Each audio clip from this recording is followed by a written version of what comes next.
Welcome back, folks. We're getting the thumbs up. We are live, and another Sabbath school lesson, and we're just so glad to have you guys. And we have another giveaway as well. So, actually, some of these are actually some of the older material that we've offered as well. I'll just hold them up to the camera real quick. We have final events, the Day of the Lord, and amazing health facts.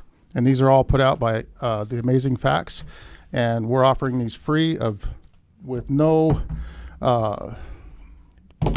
We're actually offering these free, so all you have to do is just email us at prophecymontana@gmail.com, or you can reach us through the Belgrade SDA webpage as well on Facebook.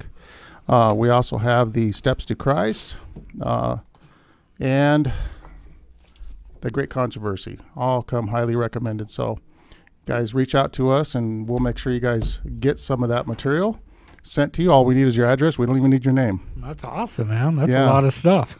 How you doing, Ricky? I'm doing well. How about yourself, Kerry? Oh, yeah, I'm doing fantastic. We're glad to have you back. How's your brother? He's doing well. He's a lot better than he was doing. Yeah, for those of you guys who don't know, Ricky's brother was in kind of a fairly serious accident, a week ago? A little over a week ago now, wasn't it? A little over a week ago, yeah. Yeah, very serious. I mean, a motorcycle accident, wasn't wearing a helmet, and hit his head pretty badly. Flying through the air. He's like almost 60 years old. I guess he went flying when they reported him.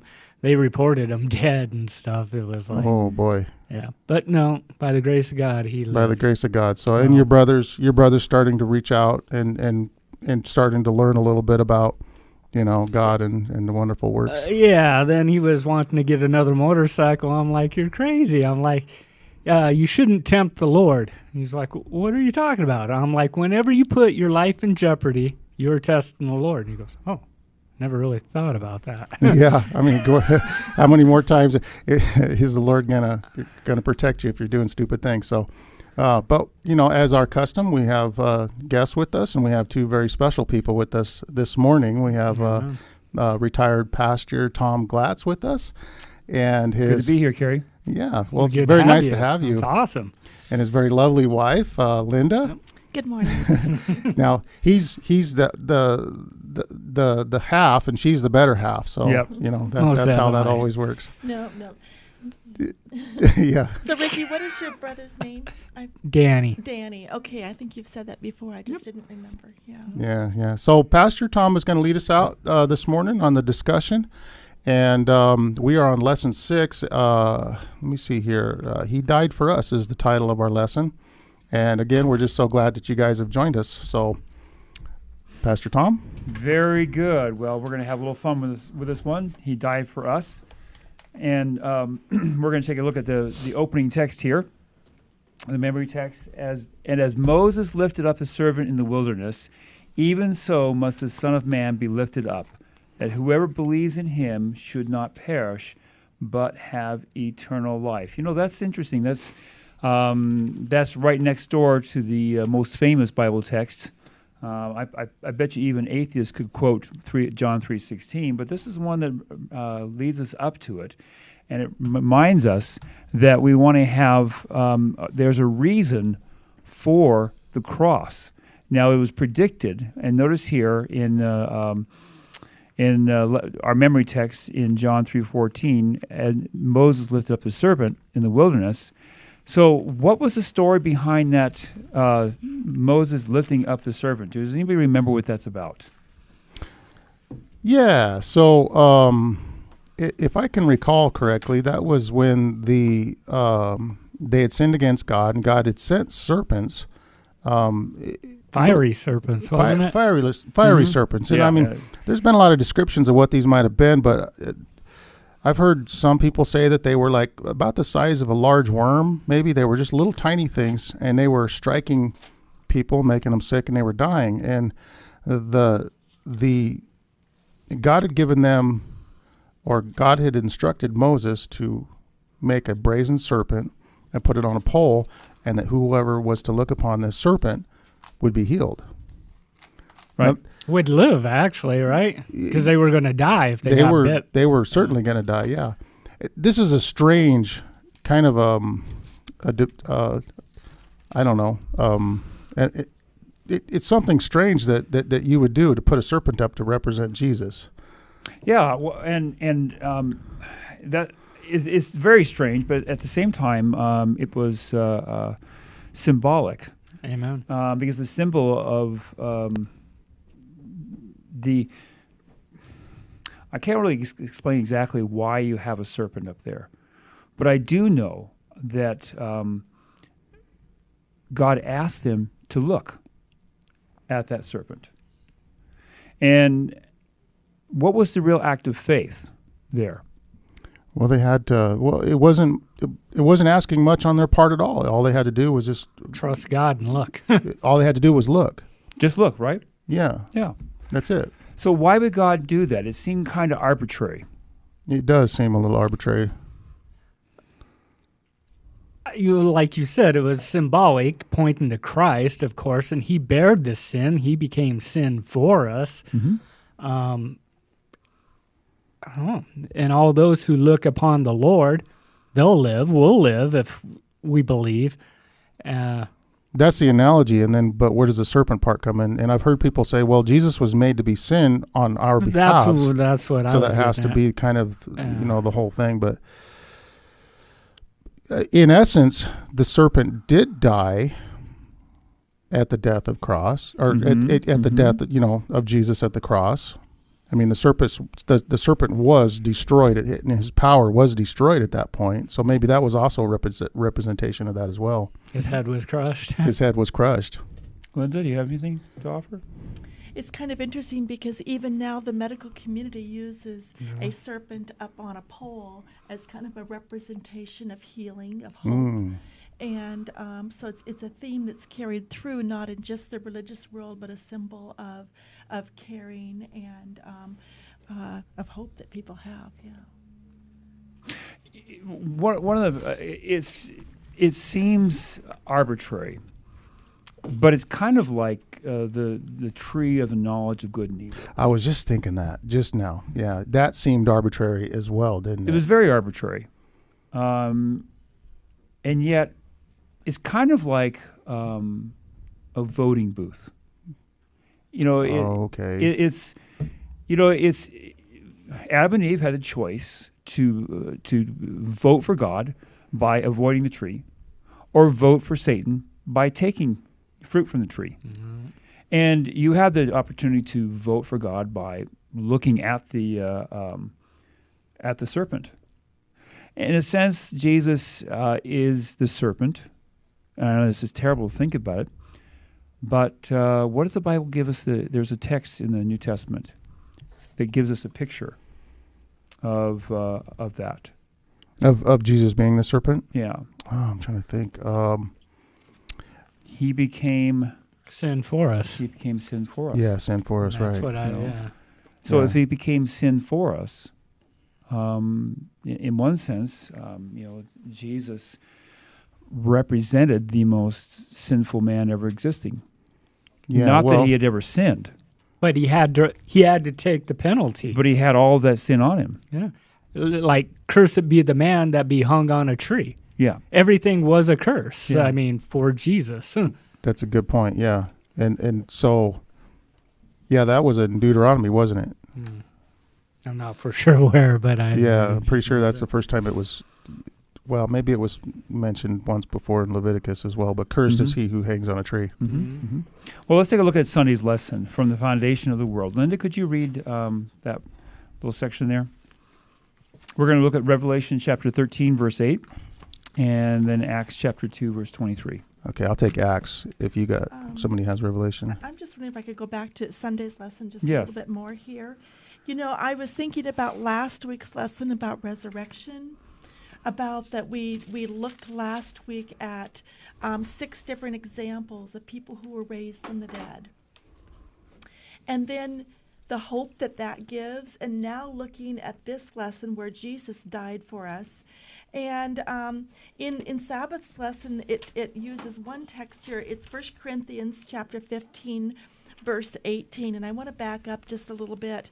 where Paul is talking in 1 Corinthians chapter 15 about, if we don't believe, if we don't have the hope of Jesus' resurrection, There's no hope. there's nothing there. Nothing. It's gone. That whole power of the gospel is gone.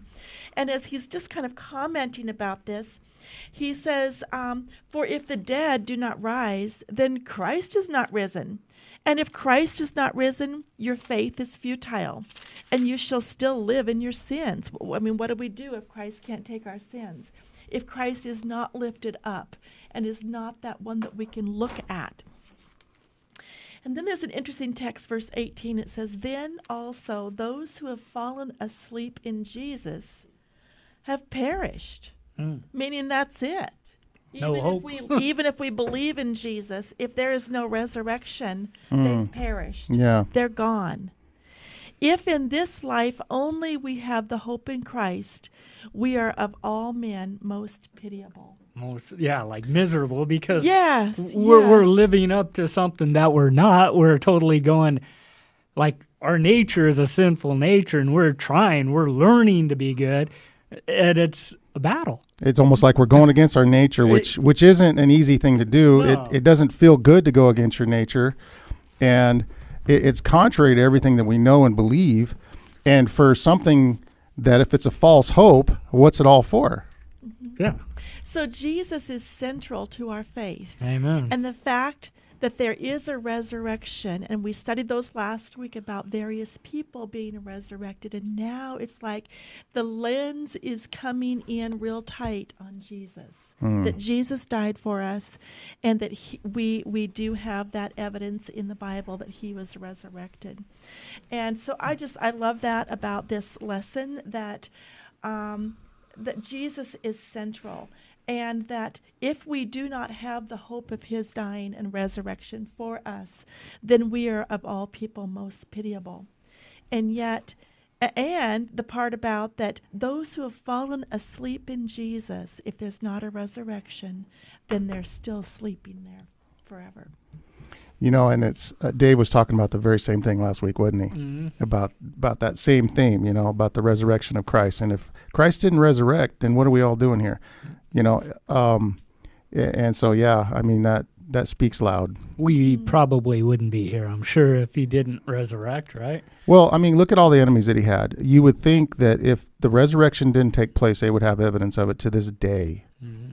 As widespread as Christianity is, as much as Jesus was, Jesus was very loved during his day by many people, but he was also very hated by many people. He had enemies of the state that were very motivated to prove otherwise, to the point where they were lying and everything else about his resurrection. It seems like all through history, actually. And that's it. So this whole lesson here, the purpose of it is to focus on Jesus' death and then what it means for us for potential eternal life. So if we take that theme of voting booth, where we are given a choice, it may seem arbitrary in the beginning, but then you realize this is just a method of punching your card for the candidate you choose. And, of course, we're just a couple weeks away from voting, so that's a theme here. But take a look at Revelation chapter 13 and verse 8. Linda, can you read that for us? Okay, I'm getting caught up with myself here. Yeah, and Carrie, then you have Acts 2:23. Acts 2:23, got it. Quick as a flash. Okay, all who dwell on the earth will worship him, whose names have not been written in the book of life of the Lamb slain from the foundation of the world. So in the context of this is the beast that rises up out of the sea. It's symbolic again. And then you have this description. You have this beast, and the beast is seeking worship and using whatever nefarious ways he can to get it. Then Jesus is referred to as a lamb. But what's so interesting about this, Linda, about this lamb? When was this lamb crucified? Oh, yeah. It says from the foundation of the world. He was slain from the foundation of the world. What does that mean? Yeah, well, historically we know that's not true. So what are you thinking that means? That God had a plan, that him and Jesus had a plan. So this wasn't an afterthought. It was an afterthought. Okay. So let me ask you this. I'm going to give you, if I had the money, $100 million. I'll take it. Okay. Oh, wait. Well, only one caveat is, at the end of the year, you're going to die. You guys had $1 million at the yard sale for sale. No, yeah. We did. Yeah. We did. We had a yard sale yesterday. Right. We were cleaning out my dad's stuff, and there was this laminated, I don't know, Monopoly money or whatever it was that said $1 million. And boy, that caught a lot of people's eyes. I was. How much for it this? was- How it much was for this? still- at the end of the day, it was still sitting there, but it just amused me at how many people walked by and. Which I'm sure is going to reinforce the point you're about to make. Well, yeah. So let's say January 1, I give you $100 million. Yep. And but the only caveat is you have to spend it all within 1 year, and then you die at the end of the year. Oh, this is a different point than I thought where you were going. Okay. What would you think of that? For 1 year. I deny it You deny it. Yeah. Why? because I'm going to die. That Yeah. clock is ticking, man. You can't have fun when you know No, your but- time's up. So that's the point. You can't have fun. Even if you've got the $100 million and you could buy your jet and you can do everything, but Only 1 year. you only think, oh, well, expand it to 10 years. Okay. Yeah, even 10 years. Or why? Let's make it 70 years. It's still just your time is ticking. Yeah. So you can't, that's always on your mind, right? Yeah. So what is this saying about Jesus? Slain from the foundation of the world. Mm. So Well, it'd be that he knows what he's going to be up against and what's coming. And I imagine it must have been really rough why he lived here as a human. So that burden was always on his heart. Yeah. yeah. There's a quote in the lesson. I don't know if I'll be spoiling it, but Ellen White says, I don't know if I can find it. I'll probably have to paraphrase it and then find it later. But she basically says that that the plan of salvation was not an afterthought, that it was God's character that pretty much. I wish I could say it like she did. She's so eloquent. But basically, his character spelled out that this is something that was pretty much planned from the beginning. Yeah. And only God himself could make the sacrifice. Yeah. He had to do it. Well, because God gave us the power of choice, the freedom of choice, then there's the possibility that we don't choose God. And then we recognize that we've made a mistake and we say, Lord, wow, I've sinned and I want you. And God wanted to have a plan where he could be able to redeem us. And so that redemption, that plan of salvation was something that they had thought about for even from the very beginning of shall we make man? Shall we make an earth? What about the other worlds? The plan of salvation for our world, though, is something very special because we have this power of choice that can lead us astray. And then God wanted to be able to redeem us. But I think all of the other have the freedom of choice just as we do.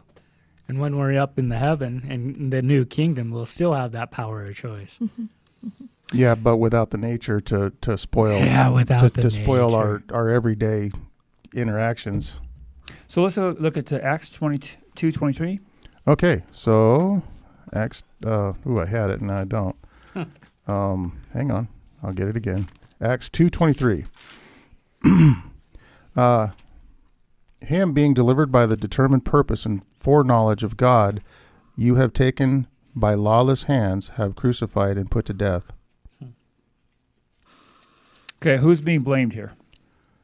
The people, probably. The leaders? Who's he speaking to? The leaders or the Jews leaders, or the yeah, Jewish yeah. nation? Mhm. Anybody that yelled out, "Crucify him! Crucify him!" But really, this text has been used so poorly throughout history. Who does it really apply to? Us personally. Us All of us. personally. Yeah, us Everyone. personally. Yeah. Yeah. Yeah, we can't really say, well, he's speaking specifically to the Jews. I mean, that sounds anti-Semitic as heck, for one. But, on the other hand, I mean, we have to look at the larger picture. I mean, he died for every man, so why would he only be blaming one person for who killed him? Yeah, and so and that's what the text is saying. We want to be careful with that one because it's been so misused over time. So it was our sins that were laid upon Jesus. And I remember, as a kid, we'd go backpacking, and our dog would come along. And I'm walking around with this 35, 40-pound pack on my back. And the dog is just crashing through the weeds, just living the dog's life, no weight on his shoulders at all. I'm carrying his dog food. Not a, and I look at that dog, I'm thinking, man, you got a better life than I do. What's the deal here? In a sense, really, it's totally unfair, but we live the dog's life in a sense that we come before Jesus and he takes that guilt off our shoulders and place it on his own shoulders. Amen. It's a good analogy, actually. Yeah. And It kind of reminded me of that woman that he said that about giving the scraps to the dogs or giving the meat to the that's what it reminded me of. Oh, yeah. I don't know. My brother makes his dog carry his own dog food. Does he? How's he do that? He has a little dog backpack thing. Oh, But, Yeah. we don't do that with Jesus. no. If we try to carry our own burdens, our own sin, we end up in a puddle of a mess. And this is, I've struggled over this, and this whole, one of the things that people accuse Christianity of is, well, you just sin and ask for forgiveness and you walk on, walk along, everything's fine. Consequence free. Yeah, consequence free. Well, we suffer the consequences here on earth. Yeah. But that is not what Jesus is offering for us. No, and plus it makes Jesus like cheap. It cheapens his grace. Yeah. The sloppy agape. At the same time, though, I understood this so clearly one day. I was listening to this lady on the talk show. She was popular in Los Angeles when we were living down there. Dr. Laura Schlesinger. She ended up going Oh, I think I've heard of her. nationwide I think for a I have while. too. Yeah. Anyways, was one guy calls her up, and he had, through alcoholism and drugs, he had lost his family, he ended up homeless for a while, and he finally got himself back going again, but his children won't see him, and all these horrible things. And he asked her, and she says, well, you need to do the right thing. And he says, well, I'm doing the right thing now. I'm doing everything I can. He says, but I got this guilt over what I've done. What do I do with the guilt? Yeah. What was her response, you think? Oh, well, it was probably a very human response. It was probably a very secular response. I don't know. I think you're right. It was. I would have thought, I didn't know Dr. Laura sounded like she was maybe a Christian or something. But She's Jewish, but this is what her response was. And it was more of a secular response, and it was, live with it. Oh.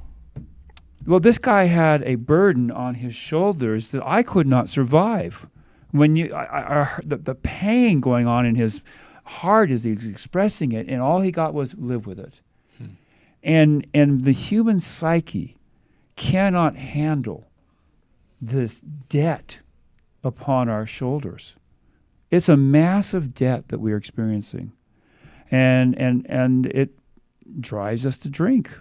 Drives us to do a lot of things. I was going to say, that would almost compound the reason to continue to drink. Mm-hmm.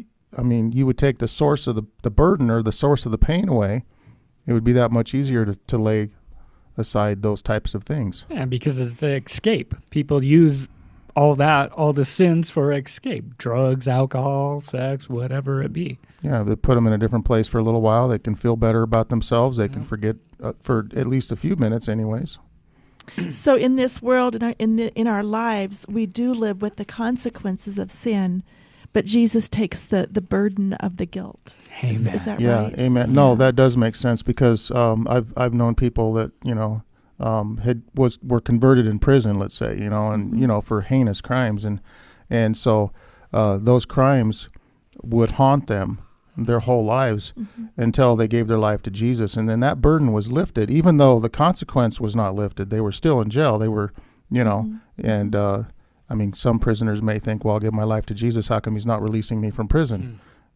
but that's not always how it works. I mean, he can if he wants, but that's not always how it works. Kind of shows where their heart was, right? If they're thinking that. Yeah, it's more of self-serving. I mean, as opposed to the person who's, saying, well, this is the lot I've chosen, but I've given my life to Jesus. Now there's all these other people in here that I can reach. Amen, exactly. And so I would just this is not part of the lesson, but I'm going to invite us to go over to the Colossians 2:14, and New King James doesn't clearly do this one right. Surprisingly, the New Living Translation does a really good job with it. It says here, Colossians 2:14, having wiped out the handwriting of requirements that was against us, which was contrary to us, and he has taken it out of the way, having nailed it to the cross. Now, my New King James Bible here has a reference here, and the literal translation is certificate of debt with us. So in other words, having wiped out the certificate of debt that was with us. Mm-hmm. Now, that's different than handwriting. This is a certificate of a debt. So we all have a debt, don't we? yeah, That debt was Death. yeah, and it was nailed to the cross. the law was satisfied by the death of Christ, because as much as God loves us, He's also a just God. He cannot break laws. His laws. Nobody can break His law and get away with it. And more Christ than anybody, more God than anybody, right? He's going to uphold the law better than anybody. But this was the only way that He could release us from the consequences, the ultimate consequences. Because we were doomed. We were doomed. There was no hope. That's it. Absolutely no hope as soon as Adam and Eve sinned. So this God who became man to save us, when we look upon Him, we're looking upon the one who has the power to save. Mm-hmm. Yeah. And So go it's, ahead. go ahead. Go ahead, Linda. It's kind of like when I get pulled over by the policeman, and we use the illustration that I've been speeding or I've broken the law. Policeman pulls me over and writes out that ticket and hands it to me. And I say, "Oh, policeman, I am so sorry. I will never do this again. It was me. I just have no idea why I was doing this. It was wrong. I realize that." And sometimes we say that salvation is like the policeman ripping it up and saying, "Okay, I forgive you. You don't have to pay this." No, the law has been broken. It has to be paid. This is where the policeman personally says, "Okay, I'll pay it for you." And pulls out from his own wallet and pays my debt, because that debt has to be paid. Am I grateful? Yeah. Wow, I am going to be thinking about that policeman as I drive. It's going to change me. It's going to be, I want to get to know this person. Wow. And on the flip side of that, what if you were to speed away and flippantly regard His sacrifice that He made on your behalf? Yeah. What, after he paid her fine and everything? Yeah. I mean, what's going to happen then? Yeah. So That'd be horrible. But unfortunately, that's a lot of That's people. how we treat Jesus over and over again. And He continues to pay our fine. I mean, He only died once, but it was enough to pay many times over our fines. Go ahead. So Tom. on Titus, we're on the next text on Sunday's lesson. Titus chapter 1, verse 2 says, "In hope of eternal life, which God, who cannot lie, promised before time began." Now, I have not seen that text recently, but that's pretty impressive there. What is that saying to us about when this promise took place? Before the worlds began. Before the world began. That's as plain as it gets right there. If we understand Einstein correctly, time didn't exist before creation. Oh, I didn't realize that he went there with that. Well, if you think it through logically. Okay, well, time is a reckoning of events, right? That's how we reckon time. Outside of a reckoning of events, where's time? And with God, is there really time? Or is it just something He gave us? Well, he said it gave us the dates and the seasons and days and weeks and months for time. Because I always understood, like, We're probably going further than he wanted to with this. well, when he created the world and in heaven and right now is all the same to God. Yeah. But it's different to us. It's different to us. This is just a side note. You know, time is relative. The speed of light is constant, according to Einstein, and it's been pretty much proven true. So then you have, if you didn't have light, I don't know if really time existed before light. Oh, Yeah. That's interesting. Like- Yeah, that's a good philosophical. But think going point. on here, so the promise comes when? Um, Before, the world began. yeah. My Bible says time began. Mm-hmm. Okay. So that's a tremendous promise. But in that sense, you know, if God knew that sin was going to happen and He planned for it, then why create beings that you know are going to sin? That's been the age-old question, hasn't it? Why would God create somebody that He knew that was going to sin, especially Satan, the devil? Well, maybe. Well, since what I was saying before, like yesterday, today, and tomorrow are all the same to God. So he knew you, Carrie, before you were even conceived. And you, Linda, and you, Tom, and me. And perhaps He loves us. He knows us. And we do that all the time. You know, as husband and wife, we say, wow, we love each other. This is good. Let's have kids. Yeah. And yes, kids can go awry. And yet we take that chance because our love is precious and we want to share that. Amen. I think you hit the nail on the head there. Yeah, because if you would have thought about it, maybe, and you said, well, what if Junior goes out in left field here? What are we going to do then? Mm-hmm. Well, we'll worry about that when that happens. But yeah. But God didn't. God made a plan and said, if this happens, this is what's going to happen. And Jesus says, I'm here. I can do this. I can be the man. This is part of that unfathomable Yes. depth of who God is, isn't it? Yeah. I mean- And the thing that just humbles me and brings me, you know, one of the things that Jesus, wow, is Jesus experienced that love in heaven, the communion with God, with the Holy Spirit, with the angels.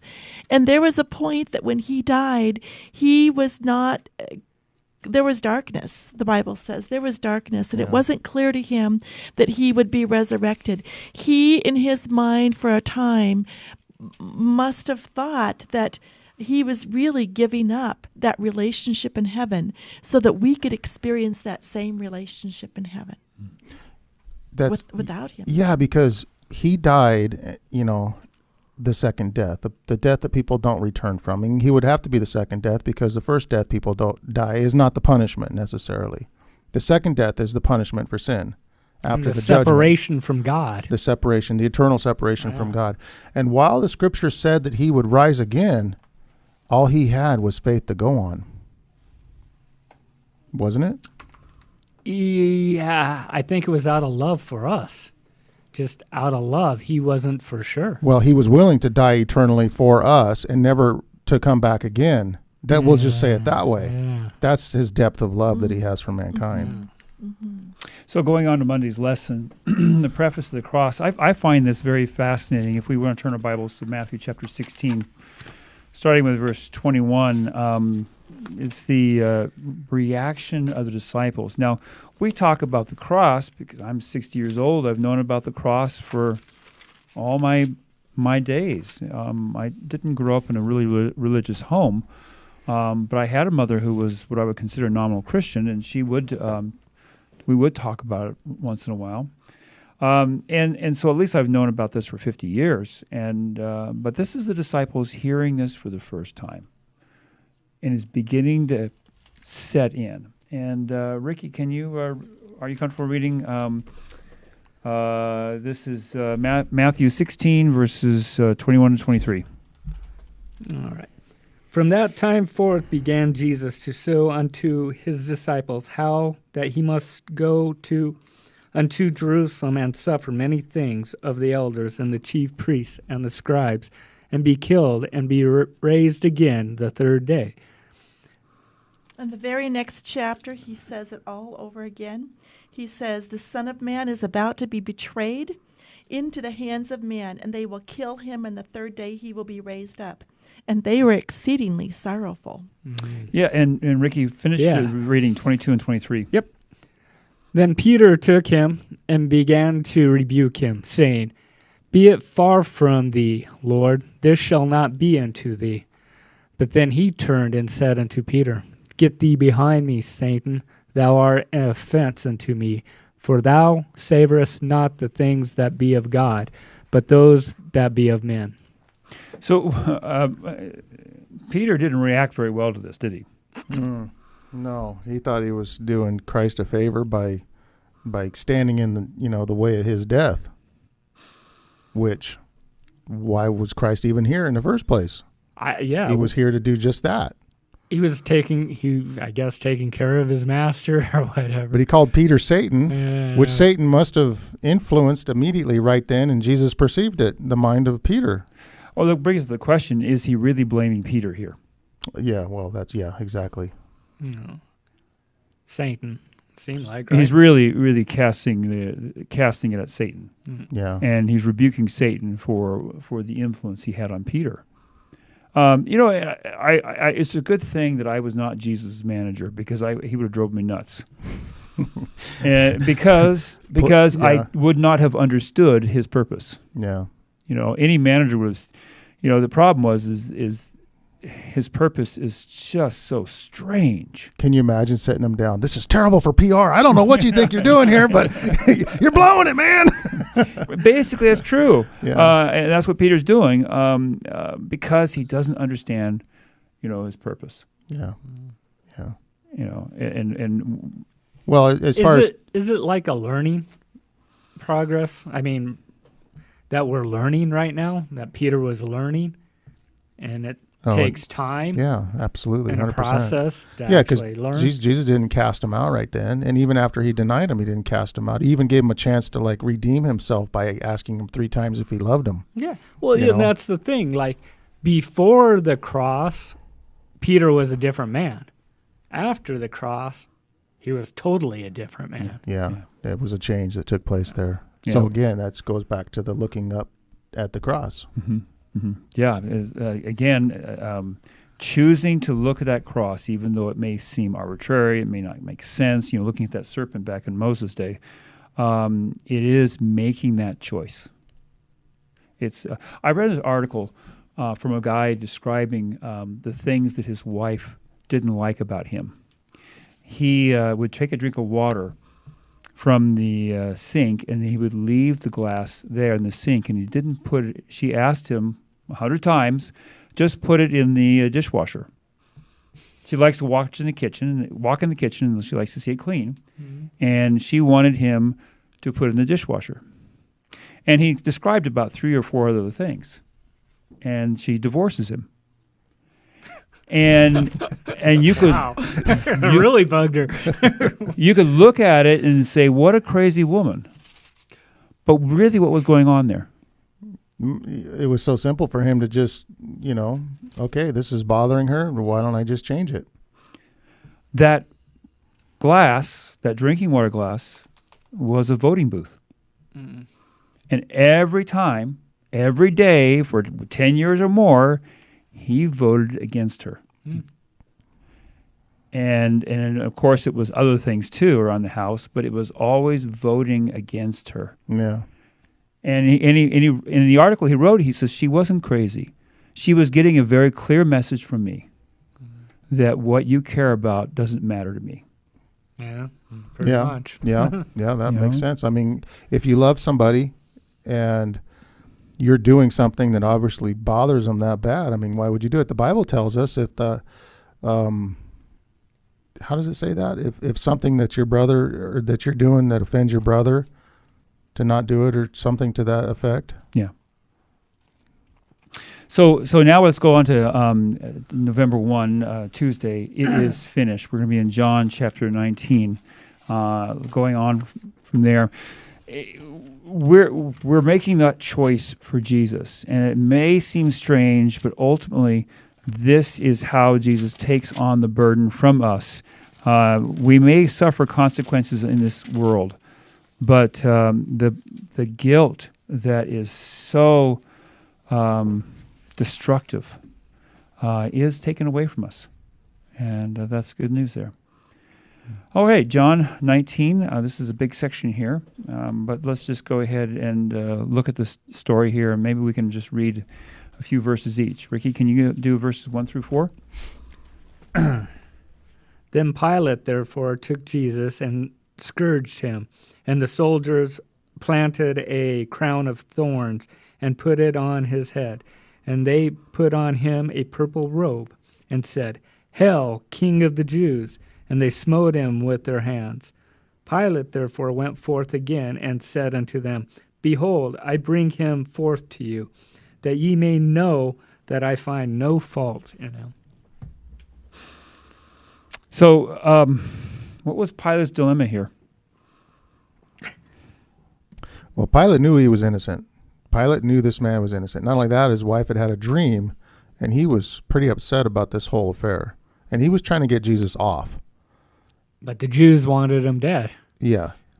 And he even supplied Barnabas in hopes, according to their custom, that they would choose Barnabas to be, Jesus to be released over Barnabas. And this is symbolic too, isn't it? I mean, maybe you'll get into this as well, but Barnabas was like a pretty bad dude. And Barnabas literally means the son's father, doesn't it? The name itself? I remember. Yeah. Bar Abba. Bar Jesus. Oh, yeah. Yeah.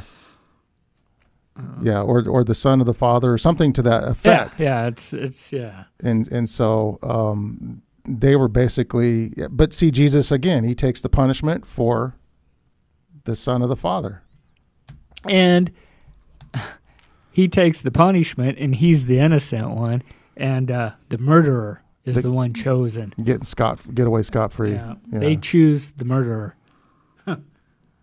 It's when we say the Jews, we're really referring to the religious leaders there. They're the ones had something to lose. The regular population, they didn't have anything. They weren't offended by Jesus. They loved him, but it was the established leadership of the religion, the Sanhedrin, the Pharisees and the Sadducees. They were the ones that were offended by Jesus because they felt like they were going to be replaced by him, and so the sooner they got rid of him, the better.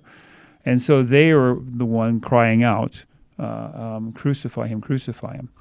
So Pilate is facing the reality that he knew what this was all about. In fact, there's, could be the crowd was just hired people or something. He knew what this was all about. But he was also wanting to preserve his position, and that is a lot of harm is done in this world because we want to preserve our position in life. Mm. Are you up to Linda verses? Sure. Then Jesus came out wearing the crown of thorns and the purple robe, and Pilate said to them, "Behold the man." Therefore, when the chief priests and officers saw him, they cried out, saying, "Crucify him, crucify him."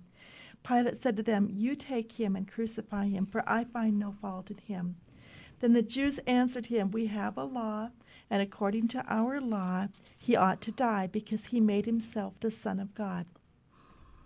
Therefore, when Pilate heard that saying, he was more afraid, and he went again to the praetorium and to Jesus. "Where are you from?" But Jesus gave him no answer. Well, Jesus had already answered him on that question previously. Yeah. Maybe Pilate was expecting a different answer this time. He was struggling, really struggling. And I feel bad for Pilate, but ultimately he did make his choice. He should have fell down before Jesus right then and there and asked Jesus for forgiveness. Is what he should have done. He should have turned to Jesus rather than trying to save Jesus. He should have should have had Jesus save him. Yeah. That was a dilemma that was going on here. Yeah. Let's go to verse 10. Then Pilate said to him, are you not speaking to me? Do you not know that I have the power to crucify you and power to release you? Jesus answered, you could have no power at all against me unless it had been given you from above. Therefore, the one who delivered me to you has the greater sin. From then on, Pilate sought to release him. But the Jews cried out, saying, if you let this man go, you are not Caesar's friend. Whoever makes himself a king speaks against Caesar. When Pilate therefore heard that saying, he brought Jesus out and sat down in the judgment seat in a place that is called the Pavement, but in Hebrew, Gabbatha. Now it was the preparation day of the Passover, and about the 6th hour, and he said to the Jews, behold your king. Now, I'm trying to remember my Roman history here, but I think this is under the realm of Tiberius. And if I'm right, whoa, you don't want to be under the realm of Tiberius. Not a good guy. Easily would murder anybody that would get in his way, or even suspected. And now, Pilate he knows Tiberius. If I'm right about Tiberius, forgive me if I'm wrong about that one. But Pilate knows the common nature of any of these Roman rulers, and you displease them. You're lucky if you're alive afterwards. And and wasn't it true that Pilate himself was kind of, he had to claw and fight his way to the top as well, so he had a lot invested in his position. Yeah. Those positions didn't come easy. They had to, wasn't he am I thinking of a different Caesar, or am I thinking of Pilate when I say that, what was it, Pilate that was the former, he was a governor. No, but didn't he fight in the Colosseums? What do they call that, a gladiator? Because he was a criminal of war or something like that, and he was a gladiator, then he won so many tournaments, and then he became a free man. Which, if you won so many tournaments, you became a free man, and then afterwards, he would. Am I right, or is that a different character? Idea. I don't know the history of Pilate there, but one of the Roman leaders there had that story behind him, and I'm just trying to figure it out if it was Pilate or a different person. They tend, but in general, anybody who's in one of those positions has made a lot of enemies. Mm-hmm. Linda, you want to share? I'm just thinking of this lesson on lesson Tuesday on November 1. So we have the background of Jesus planning from Jesus and God planning from the foundation of the earth that Jesus would provide a way out, provide a sacrifice, would pay the debt. We have throughout history God trying to teach his people about that through the sacrificial system. And then he comes in person and tries to teach his disciples. This is the plan of salvation. The current belief in a Messiah is different than what's really going to happen. Jesus tried to teach that. Mm-hmm. And then we have the whole story here that we've begun in John chapter 9 that ends up with Jesus in chapter 30 saying, "It is finished." And he bows his head and gives up his spirit. Mm. What was it that was finished? What was finished at that point? Our debt being paid. Mm-hmm. Yeah, his work, not all of his work, because we know later that he went to, that he's doing a great work for us now. Yeah. Still jobs to do, but somehow this whole plan that the Godhead has looked towards, probably with a certain amount of dread and angst for 2,000 years. How do we teach this? How do we communicate this? How do we show our love? It is finished. Wow. And was there a hug at that point? Was there a joining of hands saying, we did it. God's love has triumphed over Satan's fallacy, over his deception. He's won. Good point. And so it begs us to ask then, if we can jump on to Lesson Thursday, what is the meaning of the cross for us in 2022? Okay. What is the message? Why is the message of the cross so important now for us, for me, for my family, for my neighborhood, for the schools, for my work. Why is it so important? There would be no hope without it. So we're back to square one. But let's turn to 1 Corinthians chapter 1, verse 18. We're now on Thursday's lesson. And it begins with a very famous verse you'll recognize quickly here. For the message of the cross is foolishness to those who are perishing, but to us who are being saved, it is the power of God. So why would it be foolishness to those who are perishing? Well, I can only relate to myself before I came back to the church, because I was raised in the church and I left the church and I was kind of drifting about. And there was a time when I regarded Scripture as foolishness. Some of the things that were spoken of in there, you know. I remember, I'm almost embarrassed to tell this story, but I remember sitting in my chair, and of course I'm drinking my beer like an idiot, and I hear a knock on the door, and the door opens. Lisa, I think, went and opened the door, and there was some people dressed in very nice suits, and they had the nice little tie, and immediately I knew who they were, right? And I had my beer bottle in my hand, and I got up, and I went like I was going to hit them with this beer bottle, and they closed the door really fast. And that haunted me for years. And then later, we were, back when I came back to the church, we were going door to door and knocking on people's doors and offering them little tracts. And I kept waiting for somebody with a beer bottle to chase me down. And you're on the other side of the door. I'm on the other side of the door now. So the cross moved from foolishness to hope. Yeah. And the power of God. It's amazing, isn't it? Amen. So what makes that difference?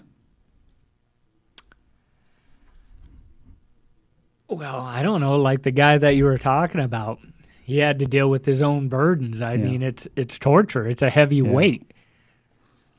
And through the cross, Jesus takes our burden. Poor Jesus. Think about it. The burden of everyone. Yeah. The burden of everyone. That was a big weight that he carried. Can't even imagine. Yeah. And that's one sin that, kind of like your sin right there, that I had, dealing with. And I felt the weight of it, the shame of it, the guilt of it for everyone. I mean, it's crazy. But God always gives us a chance to redeem ourselves. I think that's what he was doing with me, allowing me to go door to door and just kind of, and to me that was a healing, and like he gave Peter the chance to heal after he denied him 3 times, and that for Peter, that destroyed Peter internally. It must have, because he was the one that was crying out the loudest. I'm not going to reject you. Everybody else will leave you, but I'm going to stick by your side. And he was even valiant and drew his sword when they came to get Jesus and everything else. He was going to show his bravery. But then when the brass tacks came down to it, then he failed. But Jesus gave him that opportunity to redeem himself when he asked him 3 times if Peter loved him. There's a paragraph later on down in the lesson there. None of these crucial truths about the cross can be discovered by the wisdom of the world. On the contrary, then and as now, the preaching of the cross is foolishness to the worldly wisdom, which often doesn't even acknowledge the most obvious truth there could be, that a creator exists. So if you don't have a creator, then you don't have a redeemer. And if you don't have a redeemer, how are you going to handle your guilt? You live with drugs and alcohol. Yeah, you live with it. Yeah, you live with it. And of course we could pay for our own sins, right? We could do that. But that means dying the second death. And why would you do that? Because Jesus has already done it for us. This is the big thing. And yeah, Tom made a good point. So you need a creator to recreate life after we're in our graves, right? He's going to resurrect us. Mm-hmm. And hopefully we won't see death. Hopefully, we're alive when Jesus comes the second time. That's my hope. I don't want to die. Do you guys want to die? Nobody really wants to die. But maybe we'll have to. I don't know. I was fascinated by listening to a book about these women in Auschwitz during World War II. They were Jewish women. And they stayed alive because they had skills in sewing. And through by chance and by, I don't know, providence, this one woman started sewing for the commandant's wife. And this woman had sewed for like Chanel or someone, for these fancy French places. And she started recruiting more and more women to do that. And if they didn't get the dresses done right and on time, they would be beaten, and they were just mistreated. And yet they were far better off than the rest of the women in the camp. It was close to the end of the war when the Russians were approaching that suddenly all of these people started being very sweet to them, to these women. Why would they change their behavior? Probably because they knew the Allies were on their way and their time was short, and maybe they were trying to coerce these women into believing perhaps at the last minute that they weren't as bad as maybe they had seemed like. Yeah, judgment was coming. Judgment was on its way. And can you the change of behavior for the last 2 weeks make up the last 4 years? I see what you're saying. Yeah, it's like going before a judge and saying, if you let me off, I promise I won't kill anybody else. Yeah. Okay, I hear you. You're saying you're sorry. I get that. But no, you're still going to prison forever. And that's a popular belief that we can, through our good behavior, make up the difference for our bad behavior. Mm-hmm. Yeah, because people often say, well, I'm a good person. Right? I mean, that's what they say, right? I mean, I'm not as bad as that guy. I'm not as bad as that guy. I don't need Jesus. I'm a good person. Or will Jesus burn me forever because I'm because I'm not like this other guy over here or whatever. Mm-hmm. I really appreciate in Thursday's lesson, it summarizes it all by saying that they identify 4 purposes why this message of the cross is so important. And the first one is it shows that God's, it shows how important justice against sin is. Mm. So we cry out saying, God, do you hear us? Do you know what's going on? And so it shows God's justice against sin. Second, God's love for sinners. Mm. Third, God has the power to break the chains of sin. Yes. For the world, for us personally. Yes. That can go, generalized, but very personally too. And then fourth, that our only hope of eternal life is in the cross. That what you said, how he has a love for sinners, So I have, I've heard often people say, well, you're a Christian, so you hate homosexuals, right? And how would you like, recompense somebody coming up to you and saying something like that? I mean, because does Jesus hate the homosexual? Absolutely not. I mean, he doesn't look at the homosexual any different than he would look at any other sinner for that matter, right? I mean, sin is wrong. Sin is bad.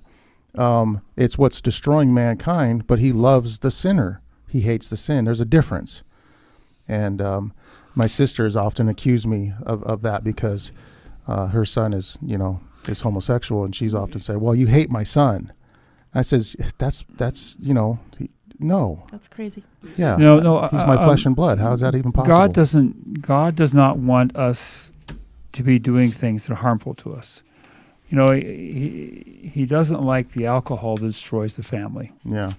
He doesn't like the person who's drives drunk, on the road. He loves that person. He doesn't like what sin has done. Yeah. All of these things we talk about, whether it's alcoholism or whether it's cheating on your taxes or whatever, these are all the fruit of sin. He loves the sinner, but he hates the sin. Yeah. And he offers a better life. It's the fruit of the underlying problem, and that's our heart. And he said he can change our heart. And if we believe him, that is exactly what's going to happen, no matter what we're struggling with. Without him, there's no hope. Yeah, that's right. Can a leopard change its, spots? Yeah. Well, we're almost out of time. We've got just a few minutes left. Did you want to wrap up any of your thoughts? I think we've had a good time here. It's really foolishness when you think about it, what the cross is, that someone could take the burden of sin away from you. But in a very practical sense, Christianity works. It works because there are people out there that have an incredible burden on their shoulders, and they need to be able to be released from it. Yeah, it's one of the greatest proofs that God is actually who he says he is through changed lives. Yeah. And, I've seen it in my life. Ricky's seen it. You guys, have seen it. I mean, I look at people like you. I think, well, you guys have always been perfect. You guys have never lived a sinful life. I mean, that's Just by ask all outward. our sons. Yeah, exactly, right? You go to a family member. Yeah, I always tell people, ask my wife if you don't believe me. But again, real quick, we have these giveaways. You can go to, you can contact us at the Belgrade SDA website. Hit us up in the comments. You can hit us at prophecymontana@gmail.com.